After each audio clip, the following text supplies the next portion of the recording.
afternoon. I'm Mai Rodriguez. Today on Newsfeed at noon, over 1 million Iglesia de Cristo members hold a national rally for peace. The leaders of the Philippines, the U.S., and Japan vowing to deepen trilateral ties. The death toll in the wildfires tearing through Los Angeles climbs to 24. More than 100 Filipinos in the city appeal for help. And U.S. President Joe Biden honors Pope Francis with the nation's highest civilian award.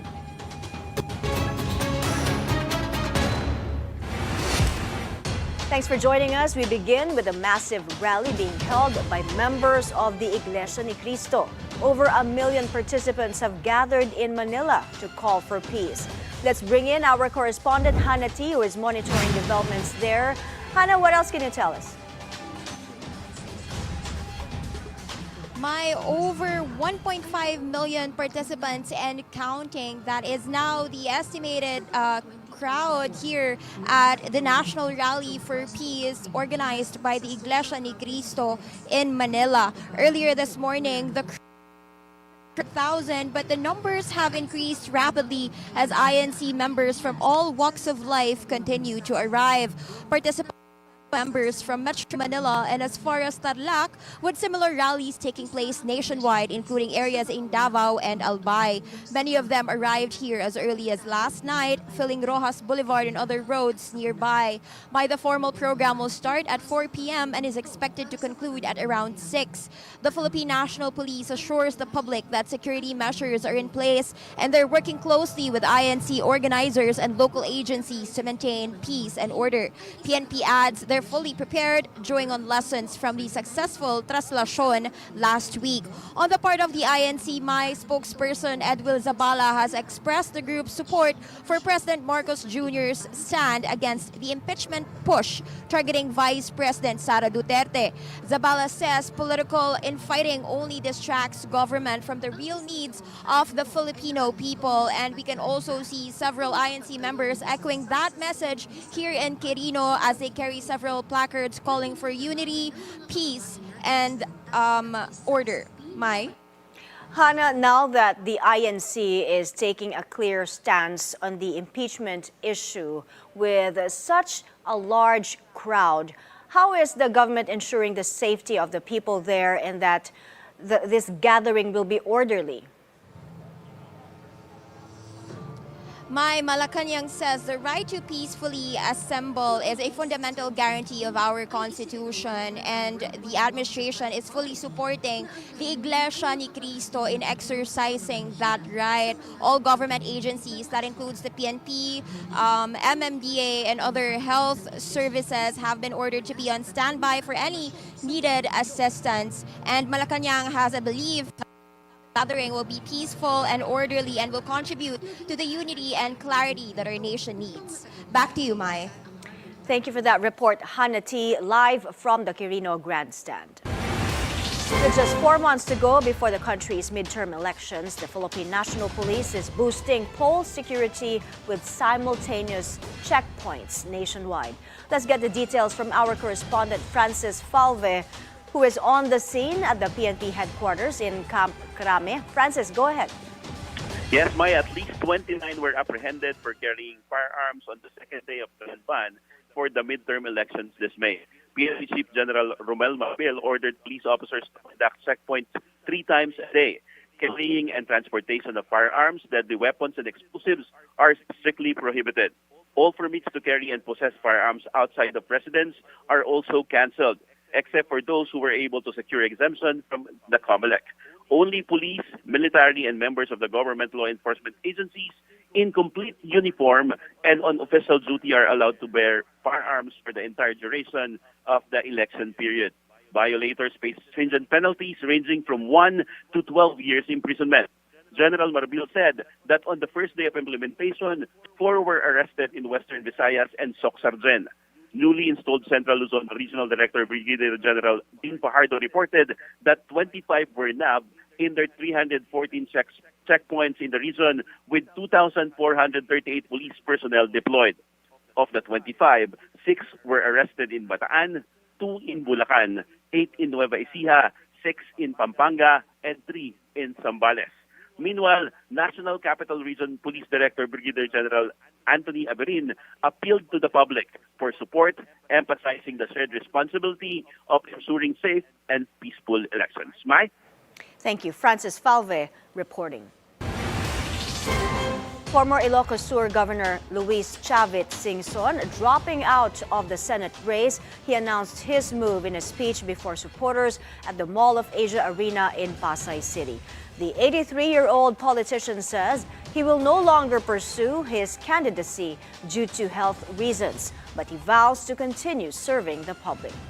Matapos ang mahabang pag-isip, ang desisyon ko po, hindi na po ako tutuloy sa aking kandidatura sa Senado.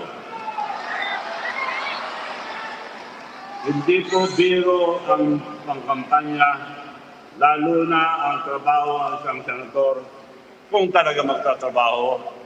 At ayaw ko pong ipilit kung aking kalusugan ang maaaring magdusa. Sa totoo lang, tumakas lang ako sa ospital dahil ayaw nila akong palabasin. Nagamot nila yung pneumonia, pero kailangan ko raw mahabang panahon ng pahinga. Kaya po humingi po ako ng paumanhin sa mga nagbigay ng kanilang oras, lakas at suporta para sa kampanyang ito. On Bilyonaryo news channels at the forefront, Ilocos Sur Governor Jerry Singson said his brother could no longer pursue a Senate seat, even in future elections. Nasubukan niya na lahat, from mere chief of police, city councilor, mayor, governor, congressman, senator sana. I know he can get that. But then, ito nga, mako-compromise naman yung kanyang health. Kaya naiintindihan naman niya yung aming pakiramdam ng pamilya. Naramdaman naman niya, kaya siya pumayag na i-withdraw na lang yung kanyang kandidatura. The Philippines, U.S., and Japan vowing to deepen their trilateral ties. President Bongbong Marcos on Monday had a phone call with U.S. President Joe Biden and Japanese Prime Minister Shigeru Ishiba. Malacanang says the three leaders reaffirmed their commitment to strengthening cooperation in various areas such as economic growth, climate action, clean energy, and regional security.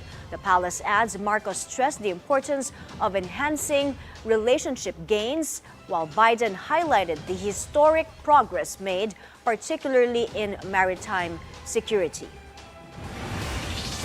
The Philippines plans to ramp up its diplomatic presence abroad by opening more embassies. President Marcos asserts this is to strengthen relations and to better serve Filipinos abroad. The government also aims to boost trade, investment, and cultural exchange with other countries. The Philippines recently opened embassies in Bahrain and Slovenia. Last year, we opened 4 embassies in Europe and in Latin America. This year, we will be opening 4 more foreign service posts in North America, in Asia, and the Pacific. And by the end of 2025, we will have 102 posts, effectively widening our reach globally. We are poised to establish more down the road.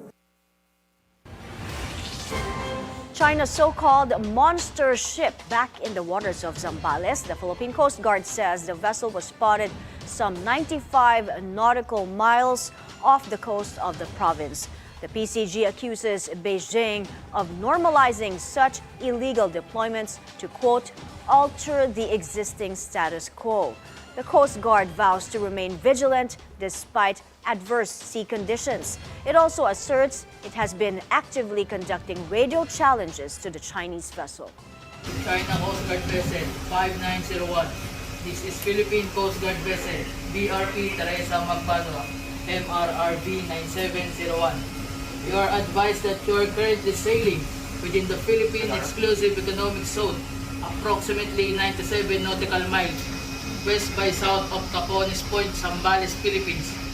In accordance with Republic Act 12064, the Philippine Maritime Zones Act, the United Nations Convention on the Law of the Sea, of which you are a signatory state in the 2016 arbitral award. You do not possess any legal authority to patrol within the Philippines exclusive economic zone. You are directed to depart immediately and notify us of your intentions. Fuel prices set to go up again this week. Starting tomorrow, the cost of diesel projected to rise by 90 centavos per liter. Prices of gasoline and kerosene will increase by 80 centavos per liter. The Energy Department says the increase is due to the decline in oil production from both OPEC and Russia.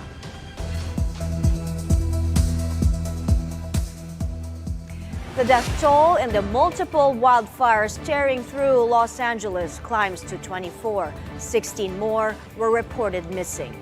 Firefighters tried to take advantage of calmer winds over the weekend to contain the inferno that has burned neighborhoods to the ground.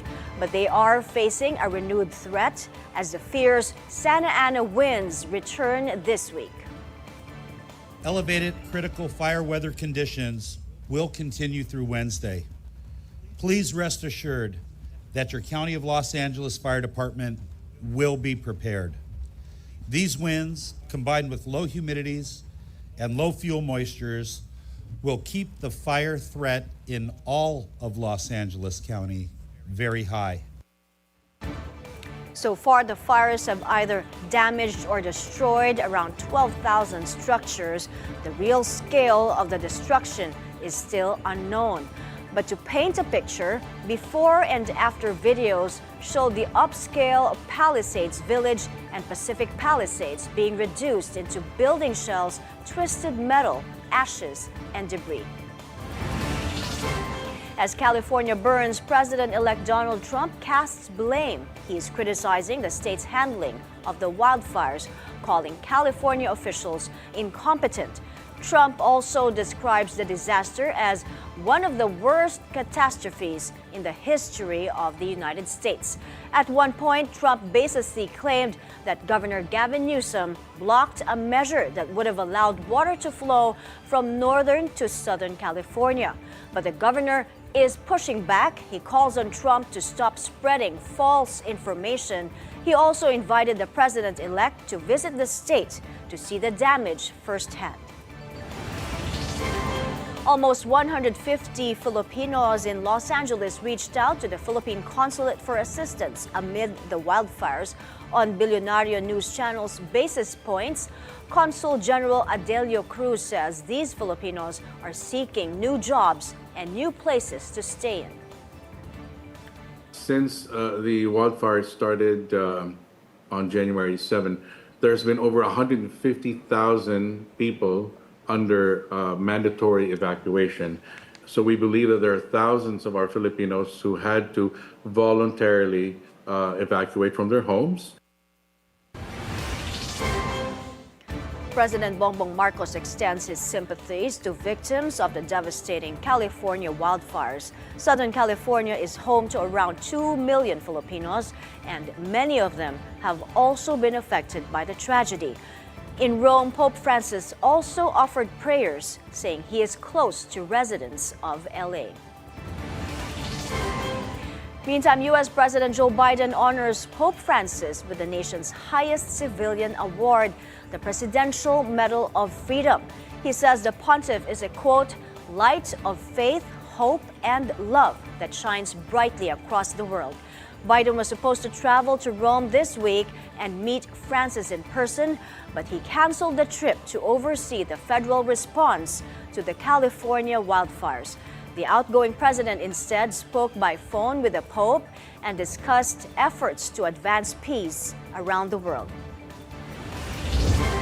We're taking a break. Still to come, Britain's Royal Mint releases a new £2 coin honoring author George Orwell. That and more when Newsfeed at noon returns. Stay with us.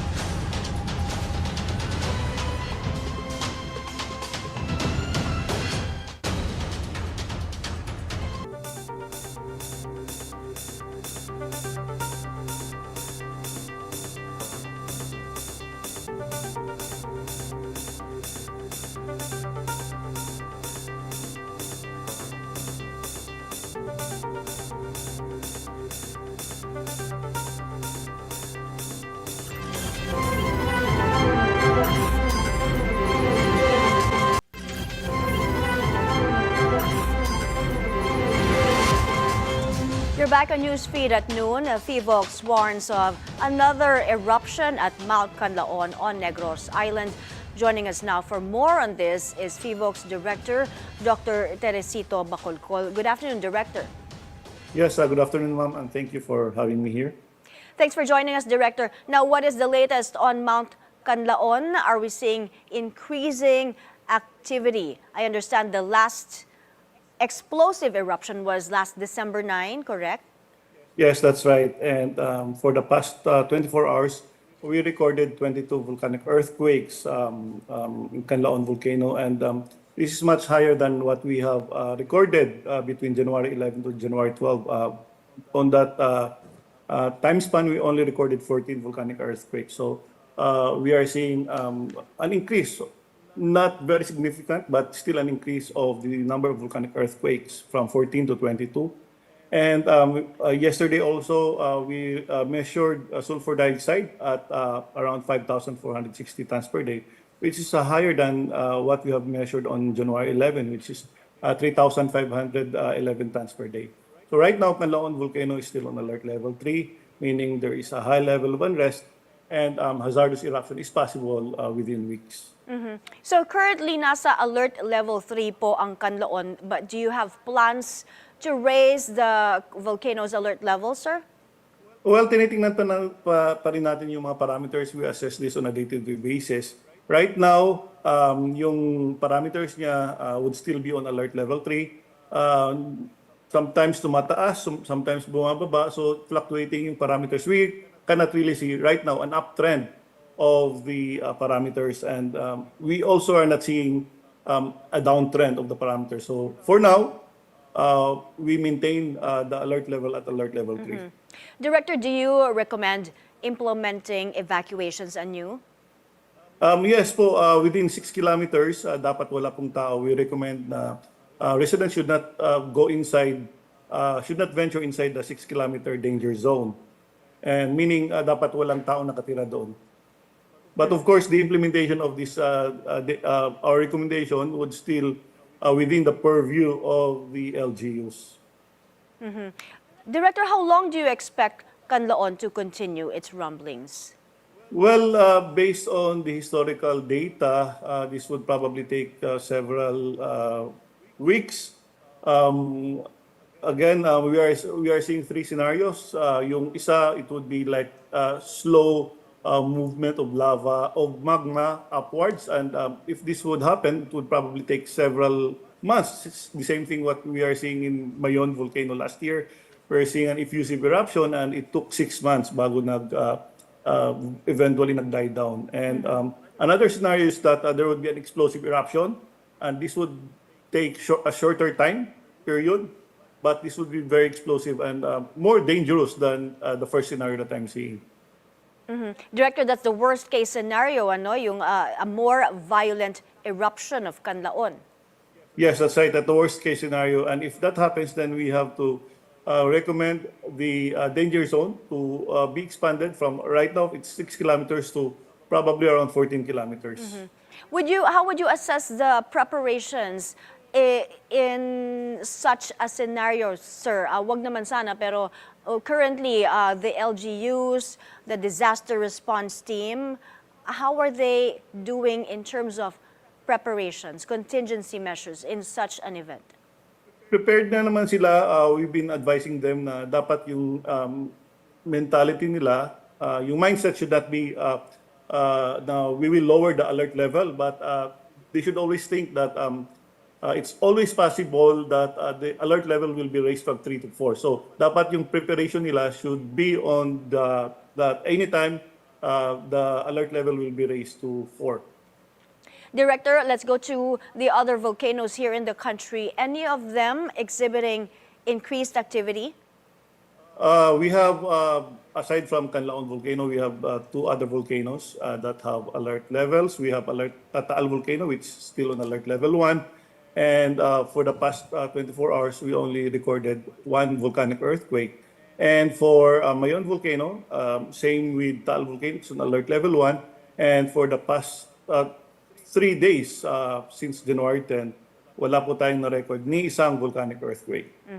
Thank you for that update. Thanks for your time, Dr. Bacolcol. Thank you for joining us today. Expect heavier traffic along EDSA in the months ahead due to road repairs. The MMDA insists the rehabilitation is necessary. Our mobility correspondent G. Baroga has the details. Starting this March, the Department of Public Works and Highways will begin rehabilitating EDSA to improve the road's conditions. The MMDA knows that any work on the major road is bound to slow things down across the entire metro. But MMDA is telling us not to fret as they've got a plan in the works. Pag nagsimula po itong rehabilitation ng EDSA, i-anticipate po natin yung pagsikip ng daloy ng traffic. Pero ito po ay sakripisyo na kailangan nating gawin. Bakit po? Nakikita naman natin yung situation ng EDSA, maraming lubak-lubak sa karsada, na nagpapabagal din yan ng daloy ng traffic. Kasi pag nakita mo may lubak, mag-slow down ka, may domino effect yan. As compared kung smooth yung karsada. The repairs will start in the southbound lane. The agencies are putting the finishing touches on a traffic management plan and it will be shared with the public soon. We will announce kung anong segment, kung anong period, anong segment. Yes, sir. Diba? Para magawa natin ng traffic management plan, rerouting plan, at ma-advise natin yung ating mga kababayan. On a separate note, the MMDA assures that the upcoming closure of the Guadalupe Bridge in Makati won't interfere with EDSA's rehab. Hindi naman makakaapekto dahil ang uunahin po within this year doon sa rehabilitation ng Guadalupe ay yung alternate na karsada din. Parang ganito rin po yun eh. Magkakaroon po ng bridge sa tabi noong Guadalupe Bridge na temporary kung saan doon din po lilihis lang ng konti yung ating mga kababayan. Then eventually paglagpas ng Guadalupe Bridge, babalik din po sila sa EDSA.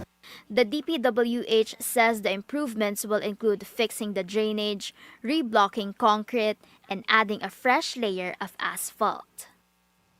The MMDA says the rehabilitation will be done in phases and heavy traffic is expected all through 2025. Motorists are advised to have more patience on the road and to plan ahead by using alternate routes. For BNC Mobility, G. Baroga.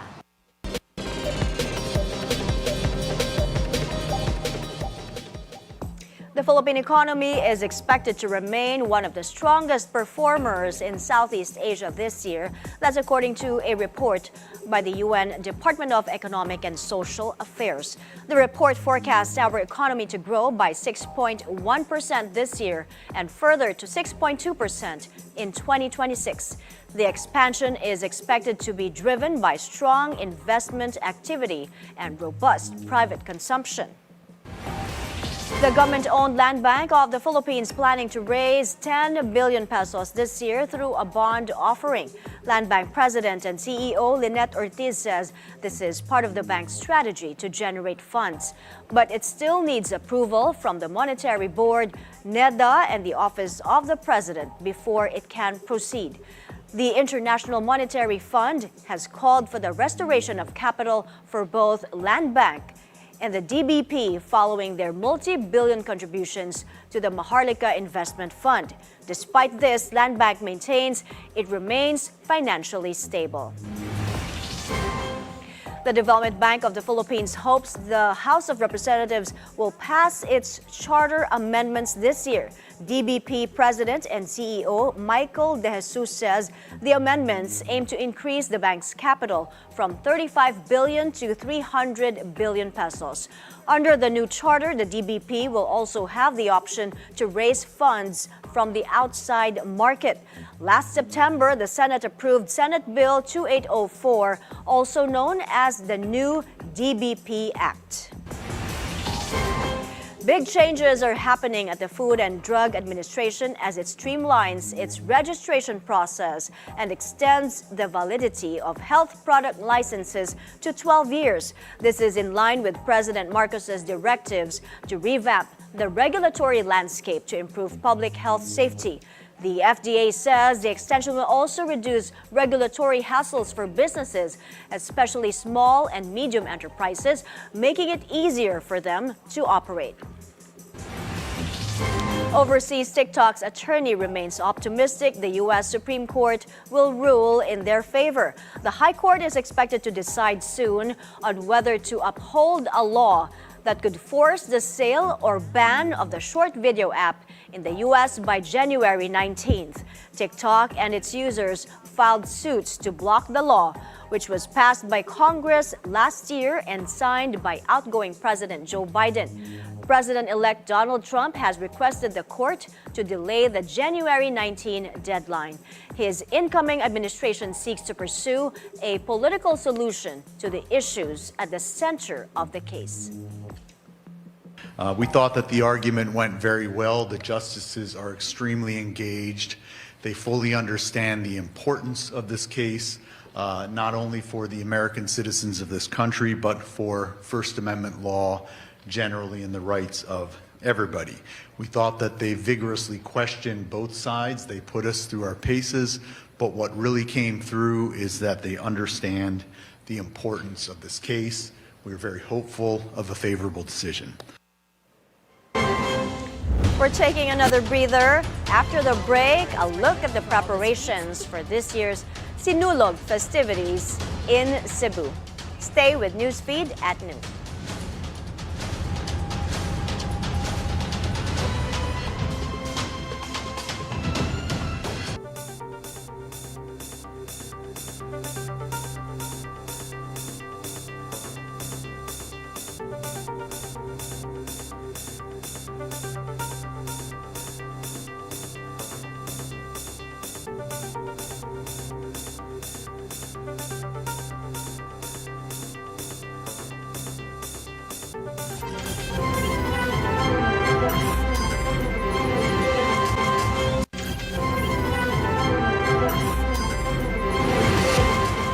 Welcome back to Newsfeed at noon. Again, the headlines. The Iglesia ni Cristo holding a national rally for peace at the Quirino Grandstand in Manila. Crowds reaching 1.5 million as of 12 noon. The leaders of the Philippines, U.S. and Japan vowing to deepen trilateral ties. The death toll in the wildfires tearing through Los Angeles climbs to 24. More than 100 Filipinos in the city appeal for help. And U.S. President Joe Biden honors Pope Francis with the nation's highest civilian award. Inflation still the most urgent concern of Filipinos.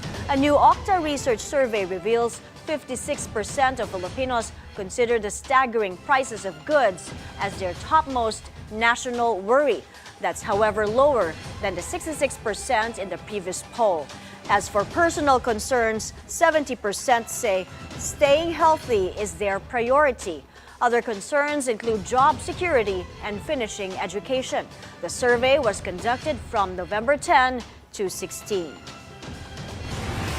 Let's check how the skies are shaping up this week. Joining us is Pag-asa weather specialist Veronica Torres. Go ahead, Ms. Veronica. Good afternoon, Mai, and all of our audience at Bilyonaryo. Currently, we're expecting cloudy skies with scattered rains and isolated thunderstorms over eastern Visayas, Bicol region, Mimaropa, and Quezon due to shear line. Meanwhile, over Caraga and Davao region, we're expecting cloudy skies with scattered rains and thunderstorms due to easterlies. Over Metro Manila, Cagayan Valley, Cordillera Administrative Region, Aurora, Bulacan, Cavite, Laguna, Batangas, and Rizal, we're expecting cloudy skies with rains. This is due to the northeast monsoon. Also, for the rest of the country, better weather condition is expected. However, over the rest of Luzon, there are chances of light rains, and over the rest of the country, there are chances of localized thunderstorms. Also, we have a gale warning raised over northern Luzon and the eastern sections of central Luzon, southern Luzon, and Visayas. So sea travel is risky, especially for small sea vessels. Also, we have a weather advisory. This is updated as of 11 a.m. We're expecting moderate to heavy rains for today over Quezon, Camarines Norte, and Camarines Sur. Alright, maraming salamat, Pag-asa Weather Specialist Veronica Torres. Cebu gearing up for its biggest annual festival. As Maricar Bautista tells us, thousands are expected to join this year's Sinulog festivities, uniting faith, culture, and tradition.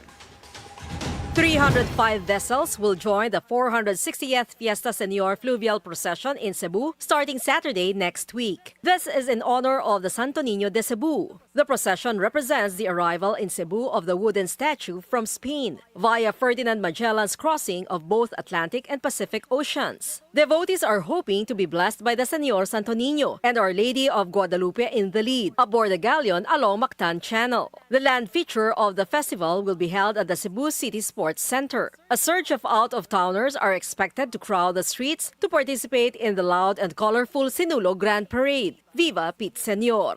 Parade contenders alone number about 20,000 with 45 groups of 400 to 500 persons already registered for the competition. These include performers, trainers, and officials. The Hotel and Resorts Association of Cebu has already reported an 80 to 100% occupancy rate for the festival season. The city's main festivities will begin on Friday, January 17 and will culminate on Sunday, January 19. The PNP, AFP, Coast Guard, and BFP have arranged for over 3,000 personnel to counter any emergency that may arise. DOH Central Visayas is on Code White Alert from January 8 to 20 across Cebu Province, with concentration among highly urbanized areas Cebu City, Mandaue, and Lapu-Lapu City. Maricar Bautista, Bilyonaryo News Channel. Preparations also in full swing in Iloilo City for its Didang Festival this month. For the first time, the event will be held free of the unsightly spaghetti wires that have cluttered the cityscape.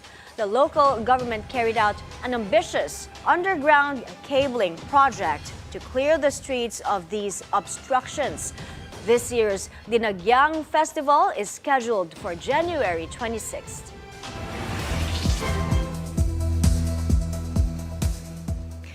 Three skiers died after their group was hit by an avalanche in the Piedmont region of northern Italy. Two others survived and were airlifted to the hospital. The avalanche buried the skiers during midday Sunday on the eastern face of Punta Valgrande, a summit on the border between Italy and Switzerland. Authorities say the victims died from severe trauma during the avalanche's strong descent. Ukraine ready for a prisoner swap with North Korea. President Volodymyr Zelensky says he is willing to hand over North Korean soldiers captured by Kyiv to their leader Kim Jong-un if he can organize the freedom of Ukrainians being held in Russia.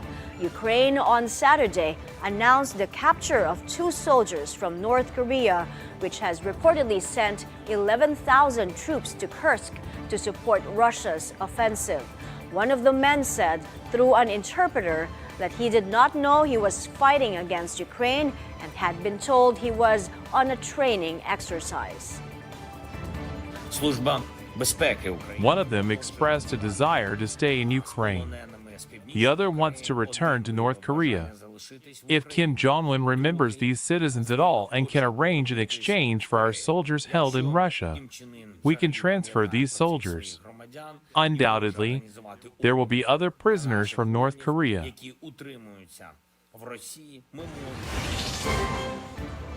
Over in Japan, like scenes straight out of action movies, paratroopers jump from aircraft for their annual New Year's drills.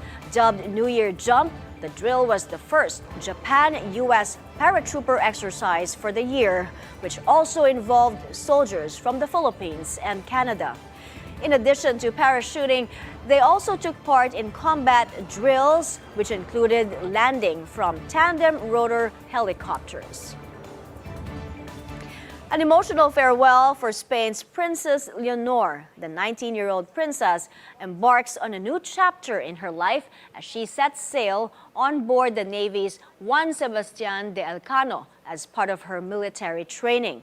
King Felipe and Queen Letizia waved Leonor and the 76 Navy crew goodbye as the ship begins its 6-month journey, crossing 2 oceans and visiting 10 ports in America. The princess spent a year at Zaragoza's military academy before embarking on the training cruise. She will finish her military studies at the General Air Academy. In Russia, dozens of runners braved extreme cold in the Yakutia region for a marathon in freezing conditions. Temperatures hit a punishing -50 degrees Celsius. The marathon took place in the district of Oymyakonsky, known as the Cold Pole. It's one of the coldest inhabited places, where a record low of -67.7 degrees was set back in 1933. Runners endured the numbing conditions, with some having snow on their hair and eyelashes. They used hot water to rehydrate because of the extreme cold. We're taking another break. Still to come, the Korean Basketball League debut of 2-time UAAP MVP Kevin Kiambao abruptly ends with an ankle injury. Stay with us here on Newsfeed at noon.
You're back on Newsfeed at noon. Prayers up for Kevin Kiambao as his debut in the Korean Basketball League is cut short by an apparent ankle injury.